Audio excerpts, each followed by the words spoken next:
welcome to a new week of Life at Evolution. I'm Joey, and this week we have lining up with some rock music right here in the studio. And please welcome Sleepcircle. Yeah, thank you for coming. I mean, it's very exciting to see a full band coming in performing for us. Yeah, thank you for having us. And congrats again for the single that just released. And before you perform that for us, would you like to go around and introduce yourself so we would know more about the players, the musicians? My name's Paul. I play guitar. Hey, I'm Ian. I play bass. Hey, I'm Andrew. I play the drums. I'm Jake. I sing. My name's Kavian. I play the guitar. So we can also look into the stories behind the singles later on. But then can we have a song for that one first? Sure. Yeah, let's go. Okay. This is called The Knife Awaits.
Take some, you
That is the new single from Sleepcircle, The Knife Awaits. And this is live at Evil at Evolution 1079. So what's the stories behind the song that we should all know?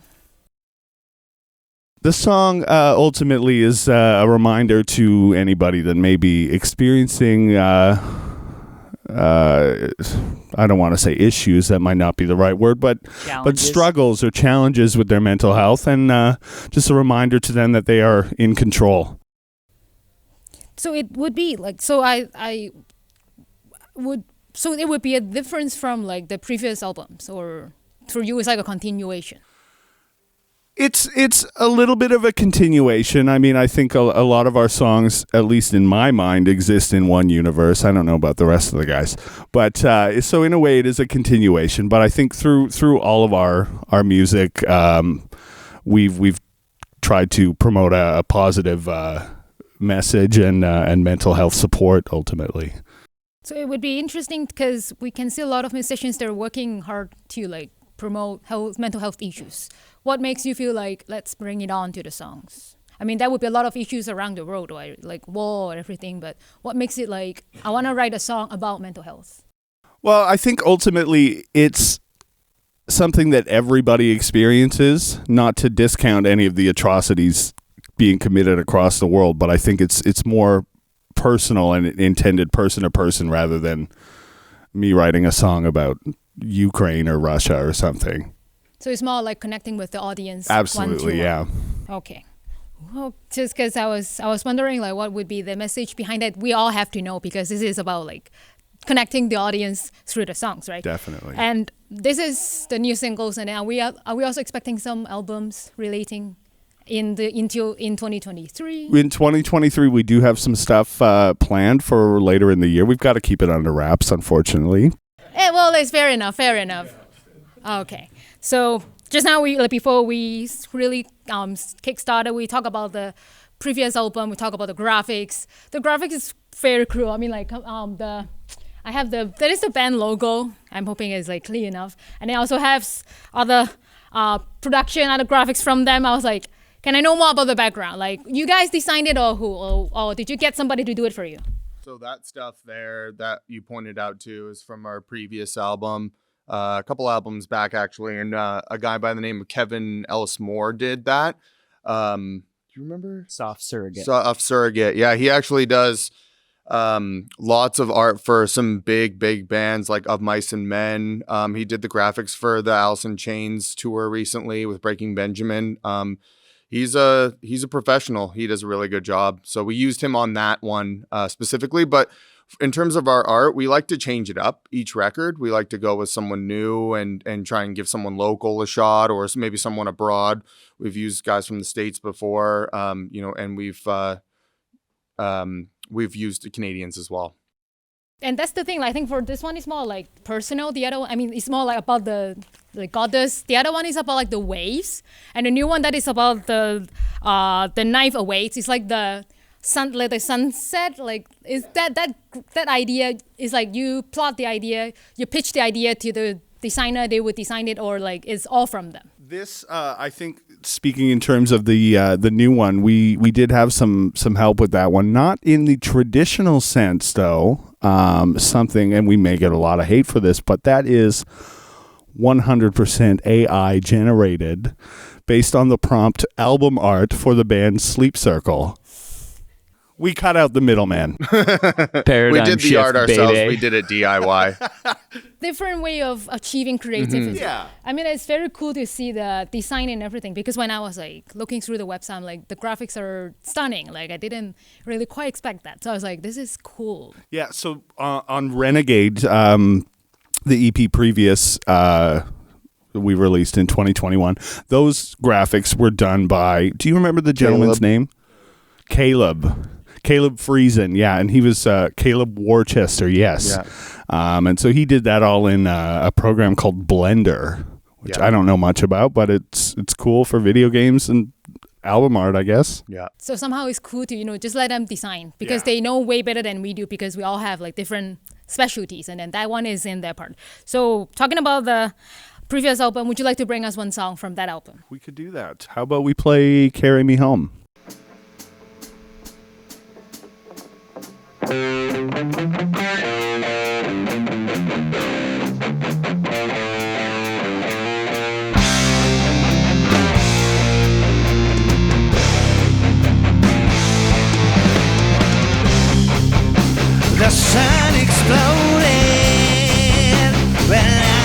blown away through black holes and spider crabs.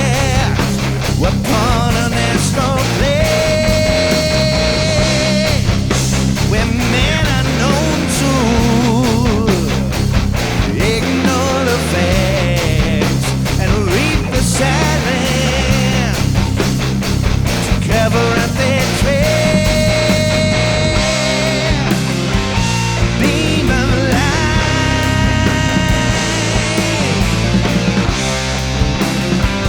carry me home.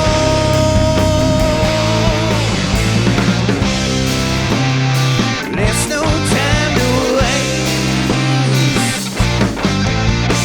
like the present.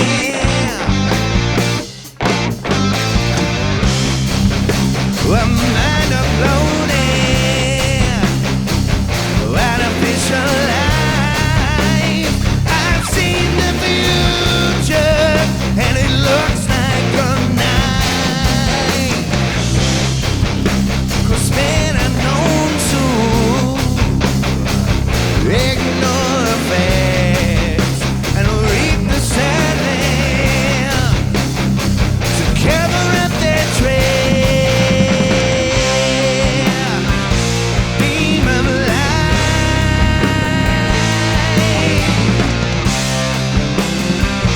carry me home.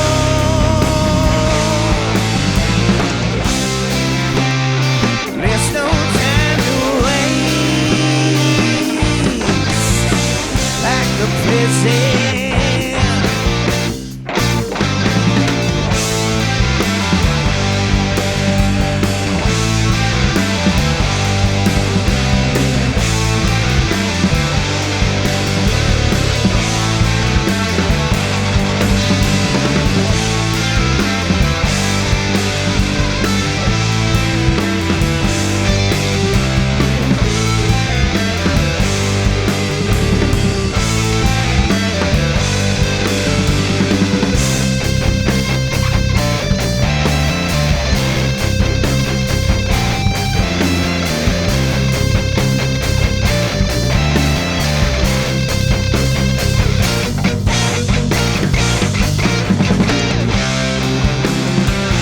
Beam of light,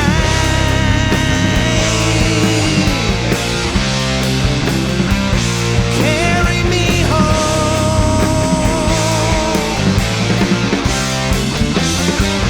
Beam of light,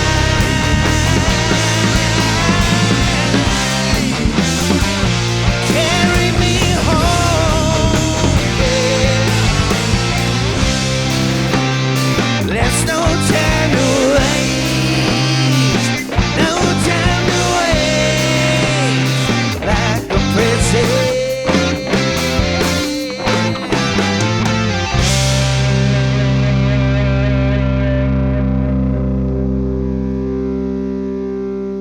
That is Carry Me Home from Sleepcircle. And I'm Joey. This is Evolution 1079, live at Evolution.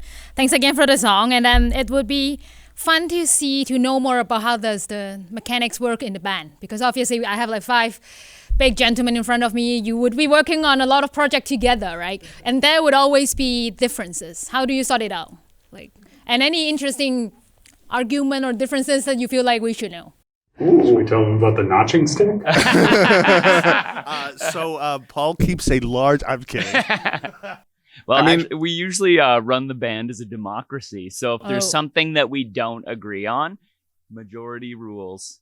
That's a good thing about having an odd number of that's why we actually bandmates. have 5 people in the band, so that there's no ties. 4 wouldn't work for us, I don't think. They were instrumental before I joined, but they just couldn't decide on anything. So that's why they have you in. You're critical.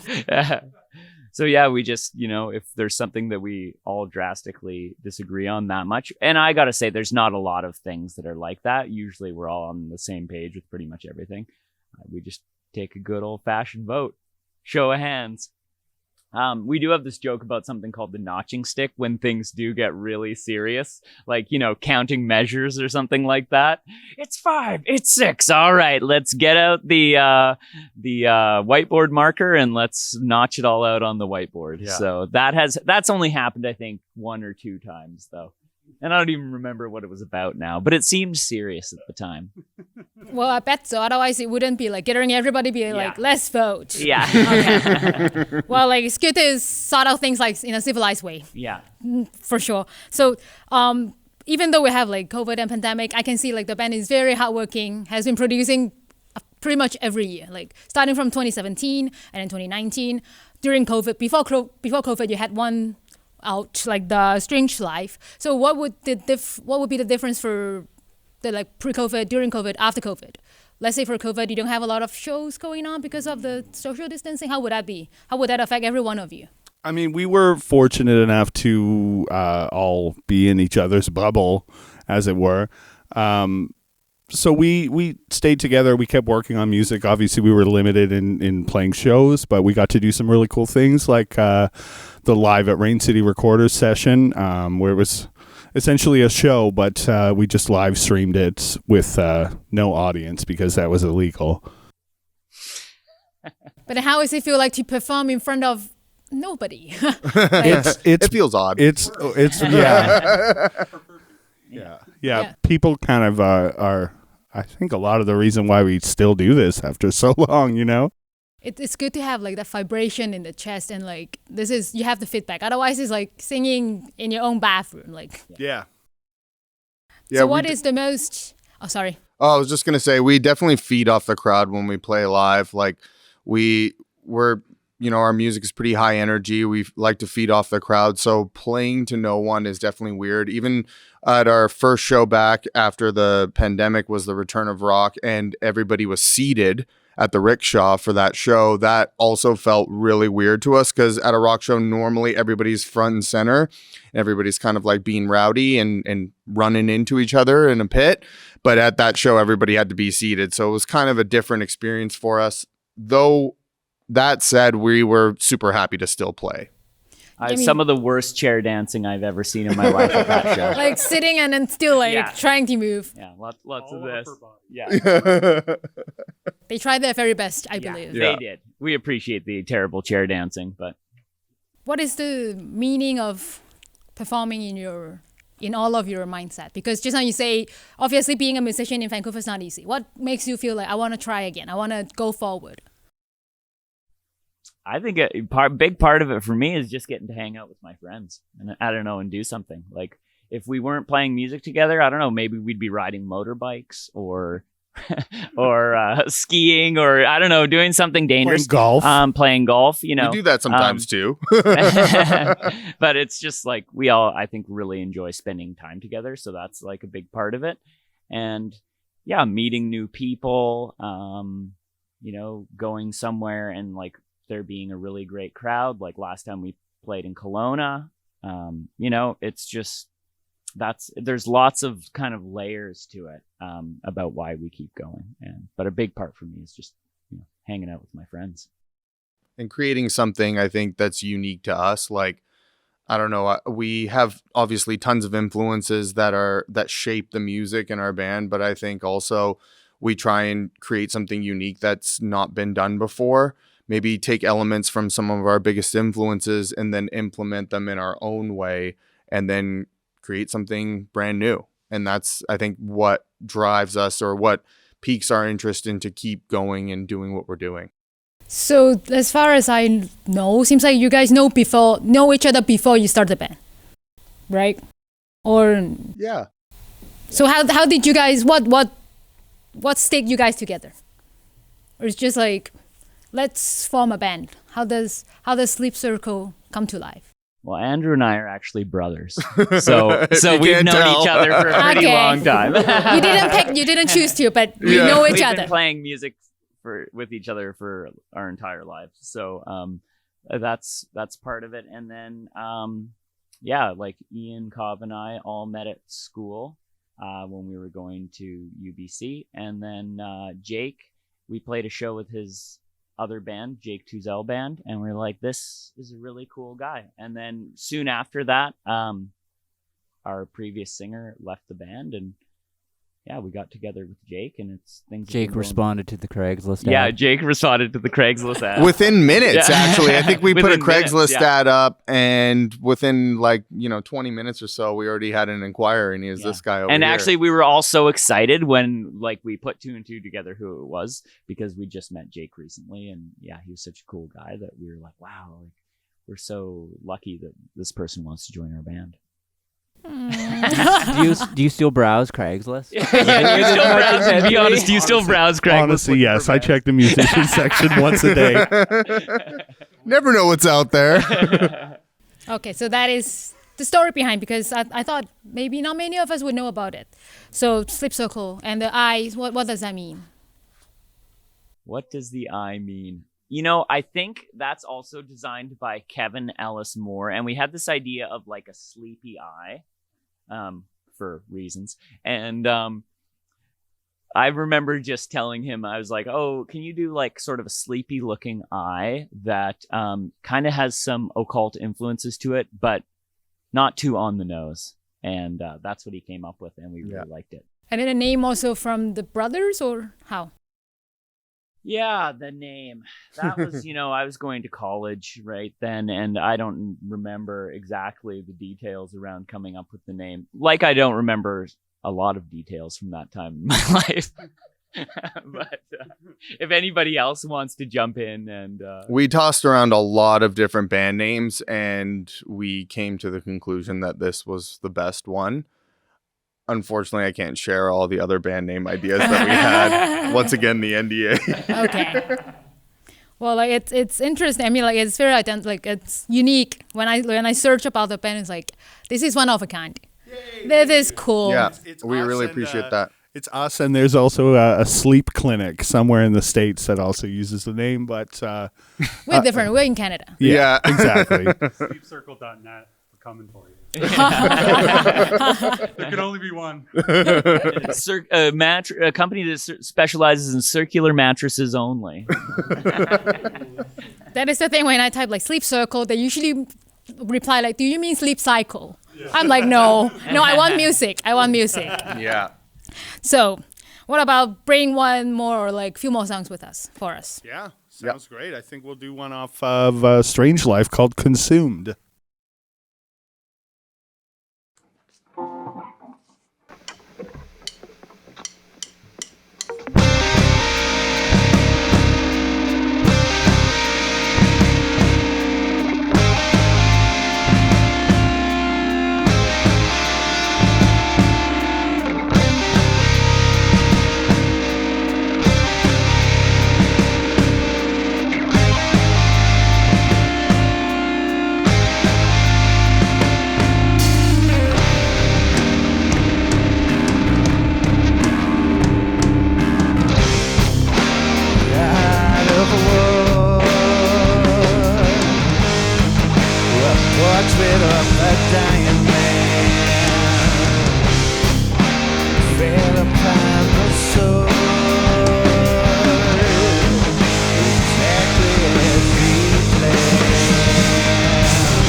that is consumed from our guest today, Sleep Circle. It would be interesting to see how does the album come together. And I was trying to look into the story behind it. It's like different mastering people would be helping you to do it. Like, how do you go with like, who do I want to work with for mastering? Because I think for recording and also mix would be like still with the same Rain City recorders. But then what about the mastering? Because I think you have like different musicians to work with. We like to work with a guy named Stu McKillop, who also works out of Rain City Recorders, but in the mastering studio. But we've also used, I think, Brock McFarlane in the past. And who else have we had master our tracks, guys? Ted Jensen. Yeah. We did a couple of songs off that record that's in front of you there with Ted Jensen, who's done, I mean, like really, really, really big bands, artists in the past. I'm trying to think, Bring Me the Horizon, Mastodon, yeah, like Alice in Chains, like Every Time I Die as well. Yeah, Every Time I Die, yeah. So Ted Jensen's the industry standard, and you can definitely hear that. But we used up our entire Ted Jensen budget on that one. So after that, we were like, we're gonna go local for the next one. Yeah, we're gonna close this account. Yeah. Thank you, Ted. Though you did a fantastic job. Yeah, he did a great job on the few that he did on that record. See you again soon. Yeah. Well, I'm pretty sure all the listeners and audience will be looking forward to like new collaborations for like with like different mastering people and also musicians. But then you would have shows coming up. What can we like overheard about the show? Like what can we see in your upcoming shows? Music. Wow, that is that's your record and precise. I'm so sorry, Joey. Okay. No, we're playing tomorrow at Bullies in New West with a band called League of Corruption, another band called Hunting Giants, and another band called War for Your Money, who in fact will not be getting my money because we're playing, so we don't have to pay. And what about the 31st, Kav? Yeah, so that poster in front of you there, that's a pretty big show for us. We're opening for LA Rockers, Death Chant, and Spokane Rockers, Cadabra, who are on their West Coast Spring Tour. And then we also have a pretty cool local band called Mommy Fortuna, who hasn't played for 4 years or so, but they're back, and they're going to be on after us on the 31st at the Wise Hall. So that would be the two upcoming shows that we can all get a ticket for. Other than like looking through Instagram, anywhere that we can reach out to you. Yeah, you can. Our website has a contact form if you want to use that. If not, you can send us an email, sleepcircleband@gmail.com. Visit our link tree, linktr.ee/sleepcircle. It has links to absolutely everything. We're on TikTok, we're on Facebook, Instagram. But yeah, our website is sleepcircleband.com. Super excited to have them in the studio with us. It was a fun experience for all of us. And I'm hoping that you did have a great time here in the studio with us, have some jamming. And don't forget they have a really cool graphics and albums. And some more coming up in 2023. Yeah, that wouldn't let me know yet. But stay tuned. Go check out their Instagram and look what is anything cool stuff from there. Lots of photos of us. Yeah. Looking mad. Yeah, that is me looking cool. yeah. Yeah. I'm wearing a cowboy hat and I'm grilling. Yeah. He's cooking bacon on a barbecue in a cowboy hat. Yeah. Doesn't get much better With than pit that. vipers on. Sounds great. Thanks again for coming, and we will have our video version on YouTube channel. Don't forget that. And take care, be love, be kind to one another. Until next time.